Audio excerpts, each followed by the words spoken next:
Hello दोस्तों, नमस्कार। स्वागत है मेरी इसी नए लेटेस्ट वीडियो में। आइए दोस्तों, मैं आपको बताने वाला हूँ past perfect continuous future tense का प्रयोग कैसे करते हैं। सिंपल, नेगेटिव, इंटरोगेटिव कैसे प्रयोग किया जाता है, इसका कौन सा फॉर्म लगेगा और इसमें कौन सा प्रयोग लगेगा। आइए हम समझते हैं दोस्तों डिटेल में। वीडियो को देने करते हैं, वीडियो को स्टार्ट करते हैं दोस्तों। वाक्य के अंत में रहा था। देखिए दोस्तों, वाक्य के अंत में रहा था, रहे थे, रही थी, साथ में समय भी दिया रहे, समय भी दिया रहे, तो वहां पर उम्मीद करते हैं दोस्तों यहां तक आपको समझ में आ गया होगा बढ़िया सा। आइए दोस्तों, आज चलते हैं इसके आगे। एक वचनकर्ता के साथ क्या लगने वाला है, बहुवचनकर्ता के साथ क्या लगने वाला है, उसमें नोट क्या किया जाए। आइए हम दोस्तों पूरा डिटेल में समझते हैं। देखिए दोस्तों, सबसे पहले आपको बताने वाले हैं number first, note number first. सबसे पहले आपको दोस्तों बताने वाले हैं कि जब भी आपका पास्ट परफेक्ट कंटीन्यूअस टेंस का प्रयोग किया जाता है तो दोस्तों इसमें क्या होता है, रहा था, रही थी, रहे थे, इसके साथ समय भी दिया जाता है दोस्तों। तो यहाँ पे समझना है नोट नंबर फर्स्ट में कि निश्चित समय के लिए, निश्चित समय के लिए, सिंस, तथा अनिश्चित समय के लिए, अनिश्चित समय के लिए फार का प्रयोग करते हैं। किसका प्रयोग करते हैं दोस्तों? फार का प्रयोग करते हैं। ठीक है दोस्तों, उम्मीद करते हैं दोस्तों आप यहाँ तक अच्छी से समझ में आ गया होगा आपको। चलते हैं आगे नेक्स्ट नोट नंबर सेकेंड के बारे में समझते हैं दोस्तों। नोट नंबर सेकेंड में यह बताते हैं दोस्तों कि एक वचनकर्ता के साथ क्या लगने वाला है, बहुवचनकर्ता के साथ लगने वाला है। चलते हैं देखते हैं दोस्तों। देखिए दोस्तों, यहाँ पे सबसे पहले जो एक वचनकर्ता होता है, एक वचनकर्ता ही, सी, इट, क्रिया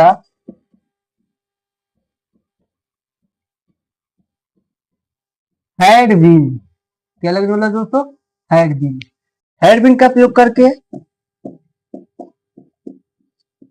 हैड बीन का प्रयोग करके वो क्रिया में आईएनजी जोड़ देते हैं।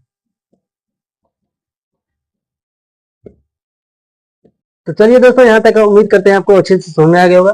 देखिए दोस्तों, सबसे पहले हमको बताने वाले हैं कि नोट नंबर सेकंड में क्या होता है दोस्तों। एक वचन करता चाहे ही, सी, इट, नेम रहे, चाहे बहुवचन करता यू, वी रहे, आई रहे। ठीक है दोस्तों, तो दोनों कर्ताओं के साथ क्या लगने वाला साइकिल, हैड बीन लगने वाला है। क्या दोस्तों? Had been. हैड बीन का प्रयोग करके मुक्तिया में आईएनजी जोड़ देते हैं। ठीक है, क्यों जोड़ते हैं? क्योंकि ये रात रही थी इसके साथ आ रहे दोस्तों, उसके साथ आईएनजी जोड़ते हैं। ठीक है दोस्तों, चलते हैं आगे नेक्स्ट की तरफ। नेक्स्ट की तरफ आपको बताने वाले दोस्तों सिंपल में कैसे क्या प्रयोग किया जाता है, निगेटिव में कैसे क्या प्रयोग किया जाता है। ठीक है, सिंपल में समझते हैं सबसे पहले। सिंपल, सिंपल अर्थात क्या होता है दोस्तों? साधारण। आपको अच्छे से समझ में आएगा। ठीक है दोस्तों, देखिए ध्यान से। सिंपल में क्या होता है, सबसे पहले आपको बताने वाले हैं कि जैसे हमने कह दिया, मैं अपने घर 2 बजे से जा रहा था। ठीक है, मैं अपने घर कितने बजे से जा रहा था? 2 बजे से। तो दोस्तों यहाँ पे जो टाइम दे दिया है 2 बजे, तो मेरा फिक्स टाइम हो गया है। जब भी आपका फिक्स टाइम हो जाएगा, यानी कि निश्चित समय, तो निश्चित समय हो गया दोस्तों, समय निश्चित हो गया कि 2 ही बजे से जाना है। ठीक है, तो यहाँ पे देखिए दोस्तों, निश्चित समय के लिए क्या प्रयोग करते हैं? सिंस का। क्या का प्रयोग है? सिंस का। यहाँ चलते हैं दोस्तों, ट्रांसलेट करते हैं। मैं यहाँ लिखेंगे दोस्तों आई। अब चाहे यहाँ पे दोस्तों एक वचन करता है, चाहे बहुवचन करता है, सहायक क्रिया क्या लिखने वाले हैं? Had been. I had been. ठीक है दोस्तों, आई हैड बीन। उसके बाद क्या आने वाला है दोस्तों? वर्ब। वर्ब क्या आएगा? जाना। जाना क्या होता है? गो। लेकिन रहा था, रही थी आ गया, तो इसमें आई जोड़ दिए, रहा रही आ रहा। ठीक है, गोइंग हो गया। कहा जा रहा है? अपने घर। तो उसके पहले टू लगाना है। अब आई अपने के लिए क्या लाएगा? माई। क्या लगा दोस्तों? माई। उसके बाद होम, माई होम। कितने बजे जा रहा है? 2 बजे से। जब 2 बजे से जा रहा है तो निश्चित है यहाँ लिखना है since, since 2 o'clock, since 2 o'clock, full stop. ठीक दोस्तों, उम्मीद करते हैं दोस्तों यहाँ तक आपको अच्छी तरह से समझ में आएगा होगा। ठीक है, चलते हैं नेगेटिव की तरफ। निगेटिव में चलते हैं दोस्तों, समझाते हैं आपको अच्छी तरह से। देखिए दोस्तों, निगेटिव क्या बताने वाले हैं दोस्तों। जैसे हमने कर लिए, राम अपना किताब 3 घंटे से, या लीजिए 3 घंटे से नहीं पढ़ रहा था, तो इसका ट्रांसलेशन दोस्तों क्या होने वाला है। सबसे पहले लिखेंगे राम का राम, उसके बाद साहित्य क्या आने वाला है दोस्तों, हैड। बीन आने वाले दोस्तों, लेकिन बीन के बीच में लगाना है दोस्तों नॉट, नहीं शब्द का प्रयोग क्या हो जाए, नॉट, हैड नॉट, तब उसके बाद लगाएंगे बीन। ठीक दोस्तों, ये जो हैड और बीन है इसके बीच में ही आपको नॉट लगाना होता है। ठीक है, हैड नॉट बीन। उसके बाद दोस्तों क्या प्रयोग करना है, वर्ब, पढ़ना। पढ़ना क्या होगा दोस्तों, रीडिंग। आ रही थे, आएंगे जोड़ दीजिए, रीडिंग। अब ध्यान दीजिए, क्या पढ़ा, अपना किताब। राम अपने के लिए क्या लाएगा, हिज लाएगा, हिज बुक। अब 3 घंटे से, तो 3 घंटा मेरा कोई टाइम फिक्स नहीं है, यानी कि अनिश्चित समय है, कोई टाइम फिक्स नहीं। 3 घंटे से मतलब कौन से घंटे से, समझ नहीं आ रहा। ठीक है, जहां आपको समझ नहीं आए कि समय का कोई निश्चित ना हो, अनिश्चित हो जाता है, यहाँ पे फार लगाएंगे। क्या लगाएंगे, फार। ऊपर लिख दिएंगे दोस्तों, देख लीजिएगा ध्यान से। ठीक है, फार 3 हावर्स, फार 3 हावर्स, फुल स्टॉप लगाना ना भूलिएगा। ठीक है, उम्मीद करते हैं दोस्तों यहाँ तक अच्छी तरह से आपको समझ में आ गया होगा। ठीक है, चलते हैं नेक्स्ट की तरफ, इंटरगेटिव सेंटेंस में। इंटरगेटिव सेंटेंस में क्या होता है दोस्तों, इसमें आपको 2 कंडीशन का फॉलो करना होता है। पहला कंडीशन जो होता है, वाक्य के शुरू में क्वेश्चन वर्ड आता है, जैसे क्या, कब, कहाँ, कैसे, कौन, ये सब का प्रयोग पहले करते हैं। ठीक है, दूसरा कंडीशन क्या होता है कि वाक्य को बीच में आता है, क्या, कब, कहाँ, कैसे, ये सब का प्रयोग करते हैं। दोनों कंडीशन आपको बताने वाले दोस्तों, ध्यान से देखते रहिएगा। चलते हैं, समझते हैं। देखिए दोस्तों, सबसे पहले आपको बताने वाले पहला कंडीशन। अब इसका ट्रांसलेट करने के लिए, कैसे हम लोग सोमवार से विद्यालय जा रहे थे, इसका ट्रांसलेट दोस्तों करना क्या होता है। जब भी वाक्य के शुरू में क्वेश्चन वर्ड पूछा जाए, तो सबसे पहले आपको सहायक लिखना है दोस्तों। तो सहायक में दोस्तों हैड बिन होता है, लेकिन हैड बिन को पूरा नहीं लिखना होता है। हैड पहले, सबसे पहले हैड लिखेंगे। उसके बाद दोस्तों हम लोग का क्या होता है, बी, इसको लिखेंगे। उसके बाद लिखेंगे बी, जो हैड बी साथ में आता था उसके बीच में आएगा ए, कर्ता, सब्जेक्ट। ठीक है, बी, हैड बी, बीन, ये हो गया।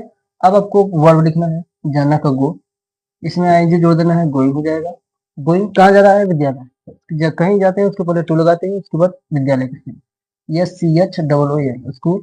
उसके बाद क्या लिखेंगे, सोमवार से। तो सोमवार से दोस्तों निश्चित हो गया, मंगलवार से सोमवार से निश्चित हो गया। ठीक है, यहाँ लिखेंगे सिंस मंडे। क्या लिखेंगे दोस्तों, सिंस मंडे। यहाँ फुल स्टॉप लगाना ना भूलिएगा। ठीक है, उम्मीद करते हैं दोस्तों यहाँ तक आपको अच्छी तरह से समझ आ गया होगा। ठीक है, चलते हैं नेक्स्ट की तरफ, सेकेंड तरफ।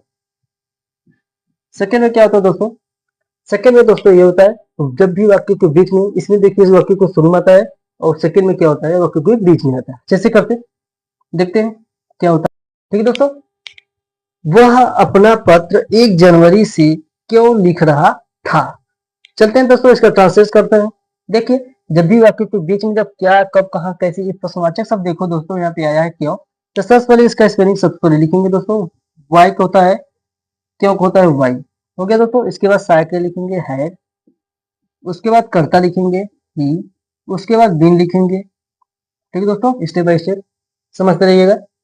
ये हो गया आपका। उसके बाद क्या होता है, लिखना। लिखना क्या होता है, राइट, WRITE होता है दोस्तों, लेकिन ई हटा के दोस्तों ING जोड़ देना होता है, राइटिंग हो जाएगा। ठीक है दोस्तों, इस पे गलती मत करिएगा। तो हो जाएगा why had he been writing, क्या लिख रहा है, अपना पत्र। तो ही के लिए, अपने के लिए क्या प्रयोग करेंगे, हिज लेटर, LETTE, लेटर। उसके बाद क्या लिख रहा है, 1 जनवरी से। 1 जनवरी से आपका निश्चित हो गया। क्या लिखना है, सिंस 1 जनवरी, JANUARY, प्ले स्टॉप लगाना ना भूलिएगा। ठीक है दोस्तों, उम्मीद करते हैं आपको अच्छी तरह से समझ में आ गया होगा दोस्तों। चलते हैं अब दोस्तों, आज की वीडियो कैसा लगा बताइएगा, कमेंट करके अपनी राय जरूर दीजिएगा दोस्तों। वीडियो अच्छी लगे तो दोस्तों लाइक करिएगा। यदि चैनल पे आप नए हो दोस्तों तो सब्सक्राइब कर लीजिएगा। सब्सक्राइब करने के साथ साथ बेल आइकन प्रेस करके ऑल प्रेस कर दीजिएगा दोस्तों, पास नोटिफिकेशन चला जा सके। ठीक है दोस्तों, तो दोस्तों मेरी वीडियो को कमेंट करके जरूर बताइएगा। चलते हैं दोस्तों किसी नेक्स्ट वीडियो में। प्लीज दोस्तों, जय हिंद, गुड बाय।